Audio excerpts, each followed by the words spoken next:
Hey guys, Thogden here, and welcome back to Game Week 25 predictions in the Premier League. Despite being here in Japan, Osaka to be precise, we're going through the Premier League predictions. Where are you, Dad? Hello, this week's Premier League predictions comes from Sri Lanka, complete with monkeys. Oh my God, we are globe-trotting. And the scores on the doors last week, Thogdad 9, Thogden 4. All I can say, Theo, is mind the gap. But these Premier League weekend matches are coming thick and fast. And although I'll be at the Osaka Derby, which you can watch on the main channel, the first game is... Leeds United against Nottingham Forest is 16th against 17th. It's a huge relegation scrap. Two teams on equal points and 6 points ahead of West Ham United. Now, Leeds United only one defeat in 11 games, and then they faced Arsenal and got smashed. Admittedly, they had more possession in that game, but didn't find the net. They were on a good run, but that last result was not good enough. It seems now I'm not as convinced to predict them to win. Whereas Nottingham Forest have found some form. Unbeaten in 4 games, and that victory at the Olympic Stadium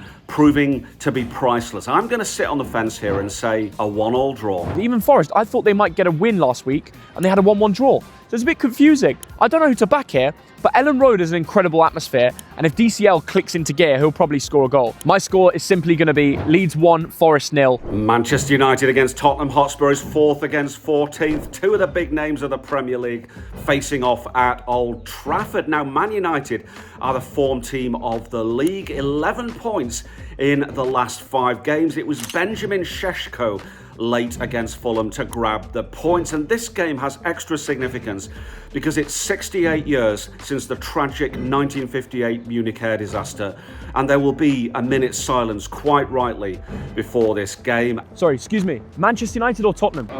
Manchester. Man United fans, all 4 of them.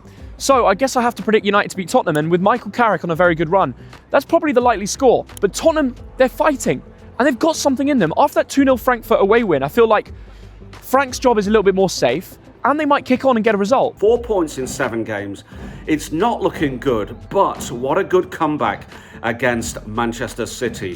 Solanke getting the goals there. But I reckon Man United, it's going to be 4 in a row, and that guy with the long hair, book yourself an appointment at the Barbers. It's going to be Man United 2, Spurs 1. Look, we've just had 4 people predict Man United. I'm going to go draw. The Michael Carrick era will be stopped, but a draw is good for both teams. 1-1. Arsenal against Sunderland is 1st against 8th. It's the league leaders at the moment against the surprise package of the season. Now, Arsenal, they had their little wobble, and then they went and thrashed Leeds United, and somehow, because everyone else is messing up, they are 6 points clear in the table. And that man Gyökeres, I told you, he bagged yet again. The league leaders are actually flying. Not just in the Cup, not just in the Champions League, but also in the Premier League. That 4-0 against Leeds, that was convincing. That was reassuring that they can win the Premier League. Arsenal beat everyone right now. Now Sunderland, they are in European contention, and it's all because of their home form. But on the road, a little bit dodgy at the moment. So I just reckon that man Gyökeres, he's going to do it again. It's going to be Arsenal 2, Sunderland 0. Arsenal is good.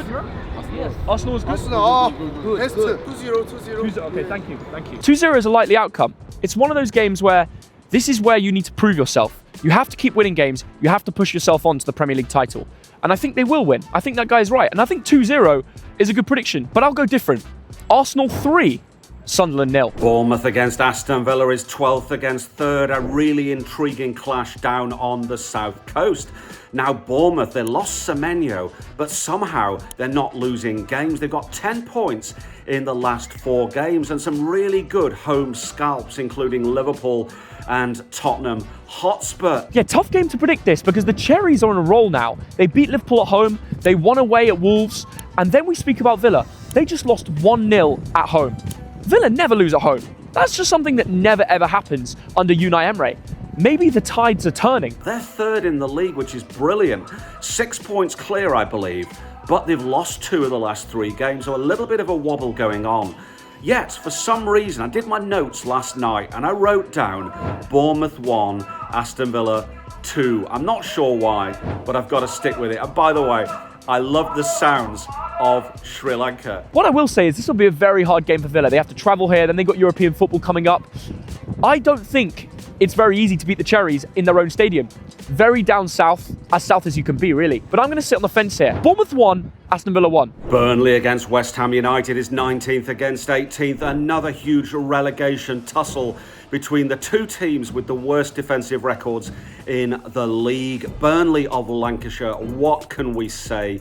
Haven't won a Premier League game in 15 attempts. They're 11 points from safety. But a little bit of good news. They are unbeaten at Turf Moor in the year 2026. Bloody Burnley. They got smashed by Sunderland, and their decent run in the early 2026 stage is now falling away. And then there's West Ham, who are giving everything every week. They were very unlucky in their last fixture to lose, but they've been on a run. Nuno is starting to turn it, and they will be thinking they can win this game. They can climb up the Premier League table. They can keep pushing on. They went to Chelsea 2-0 up at half-time, and they blew it. So they've got something to prove here. I reckon this is going to be Burnley 1, West Ham 2. I think a Jared Bowen masterclass. West Ham, they're going for a tough period. We know that. Overall, people are roasting them, but I do think they can win this game. Burnley 0, West Ham 1. And maybe Castellanos to get the goal. I would like to see that. Fulham against Everton is 9th against 10th. It's a mid-table clash between two teams dreaming of those lower European places. Now Fulham is a team that rarely does draws. 10 wins this season, 10 defeats, and only the 4 draws. Now one of those defeats came last week against Manchester United, so Fulham will look to bounce back. Craven Cottage. I know I've got a Fulham fan holding the camera, and he'll be holding me hostage if I don't go for a Fulham win. But it's very tough against Everton. Everton are a good team. They fought well away at Brighton. I know I backed them to beat Brighton, and my dad got a draw. He got 3 points on me on that one. And yeah, last minute goal. It had the fans and the manager going wild at Everton. And I don't blame him. People having a go that he runs out his touchline and stuff. Nah, that's character, as Jack Grealish says. Unbeaten in 4. And it was a late goal last week by Beto to get a point against Brighton. Tyrick George has come in on loan, so that is really going to bolster the forward line. I think this game has got draw written all over it. I'm going to go 1-1. I think Everton could win this game, but Fulham are very solid at home, and they'll keep pushing on. Something tells me, I know I've gone for a lot of 1-1 draws, but I've got to be right eventually. Fulham 1, Everton 1. Wolverhampton Wanderers against Chelsea is 20th against 5th. Two teams at opposite ends of the table. Now Wolves had that dead cat bounce. It was looking good for a while. We thought they'd get to that Derby County points record of 11, but then they lost at home to Bournemouth. I don't think I'll be saying another 1-1 on this one, because the Molineux has had a bit of a turn, haven't they? They lost a couple games now, lost at home. The last match, it's a bit disappointing.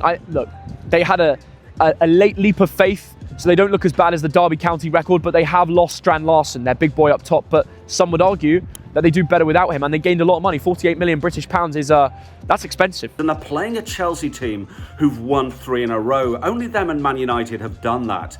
And Chelsea, what a comeback against West Ham United. 2-0 down and won 3-2. That showed some brilliant spirit. So there's only one winner here. Wolves 0, Chelsea 2. It was funny because when Wolves last got battered by Chelsea, it was Madueke who ran the show, and now he's at Arsenal. So I don't know who the man will be, but one of the wingers is going to have some. Maybe Garnacho just turns good here, because Wolves, it's a winnable fixture. They'll have a lot of attacks, and they're going to score some goals. Wolves 1, Chelsea 3. That's a 4-pointer prediction. Loads of goals.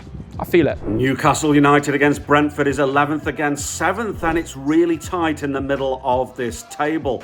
So if Newcastle win this game, they go level on points with Brentford. If they absolutely thrash Brentford, they will go ahead of them. But recently, it's not been very good for the Geordies. They've got 1 point in 3 games, and they were humiliated at Anfield after going ahead. But they need to get back to the Premier League. They've had a bit of a break. Champions League distraction. They obviously beat PSV, and they've got more Champions League games coming. But Premier League is important. They still need to finish in a reasonable place to get more European football in the next few years. And we know that club is growing, and they've got Wissa and Walter Mata to choose from. And Brentford, meanwhile, this is another team that doesn't do draws. 11 wins, only 3 draws and 10 defeats this season. And one of those wins was away at Villa Park. And you can't say that very often. Yet, I'm just going to give it to Newcastle. Home advantage here. 2-1 to the Geordies. But I know my dad will go for Newcastle win this game. And if I don't, I feel like I'll lose out points. My prediction is my dad's going to say something like a Newcastle 2-1 Brentford. I'll just go a bit more out there and say 2-0.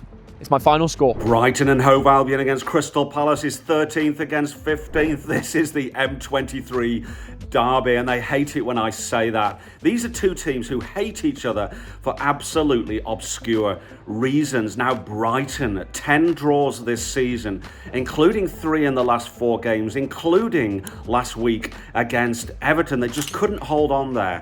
And if some of those draws had been wins, Brighton would be 6th or 7th and not 13th. Hutzler needs a big win at home. There's a lot of pressure, probably on the manager, to win this rivalry match. Otherwise, his job's on the line. There's no denying that. I really think that could be the case. But Crystal Palace, 3 points in the last 9 games. They're selling off their whole squad, and that doesn't work out in the long run. They're going to stay up this season, but next season, do not become the next Wolverhampton Wanderers. Brighton 2, Crystal Palace 1. Everyone thought Glasner would leave. Everyone thought Mateta would leave. They're both still there.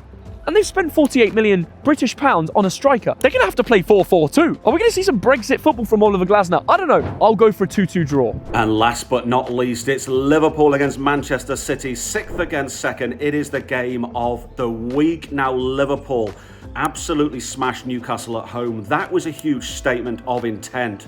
And Anfield is beginning to look like a fortress once again. And I'm delighted that Wirtz, who I've been bigging up for 2 or 3 years, is suddenly showing everyone his ability. So anyone who criticised him early in the season when he didn't immediately make it in the Premier League, where is your ball knowledge now? Well, I didn't think at the start of the table we'd be talking about 6th against 2nd. And it makes it very pivotal because Liverpool could be gifting Arsenal the title here. They've got an easy home game against Sunderland, which I already predicted 3-0 Arsenal.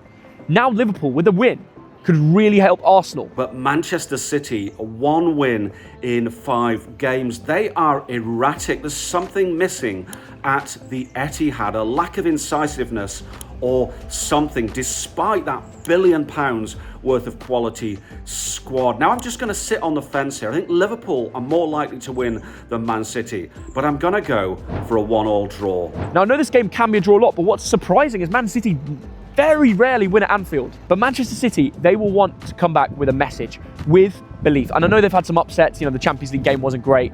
And in the Prem, they've been iffy. Defensively, not all there. And you could say the same about Liverpool this season. So it could go either way. There's no denying that. If Haaland clicks into gear, it could be done. Liverpool or Man City? Saka? Yeah. Saka. Manchester. Okay, thank you. Thank you, sir. I feel like I've gone against every single Japanese prediction so far in this video. And we saw a guy in a Liverpool jacket, but, you know, the lack of English meant we couldn't speak. Liverpool 2, Man City 1. They're going to get the win this weekend. And Arsenal are going to be Premier League title winners. And that is all from Sri Lanka. There are monkeys in the trees. There is mango juice in my belly. And I'm having the time of my life. See you next week. Thank you for watching. Subscribe to Thogden Talks. And we'll see you next week.